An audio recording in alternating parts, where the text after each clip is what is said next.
dyan eh. Saan kaya? Yung ilalim, laylayan ng mga lambat.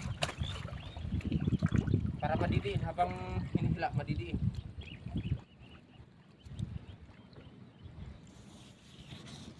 Daming dito eh. May mga bundok-bundok kasi dyan eh. Putong. Dito nga. Aangat yung ano boy.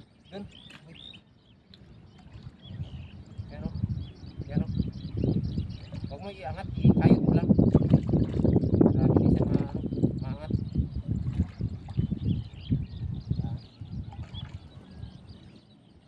Yan pa. Yun. Ha? Madulas. Yata. Ito na. Yan boy.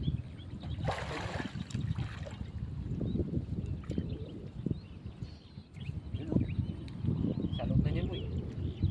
Bilis mo siya. Malilit lang.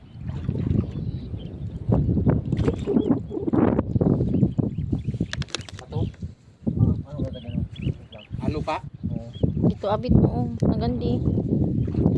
Ito, kwarta natin. Ali, koleksyon ng anong pari. Wala. May umangat ah. Yan o, tilapia. May nag-aangat sa gilid. Ano ba yun? Tilapia nga. Yan ang dami. Yan pala boy! Laki oh. Wala, may hipon malaki. Ayan. Yun oh. Ay, ang laki. Hindi, madakol na tilapia oh. Grabe. Hipon boy. Talagang atin pa.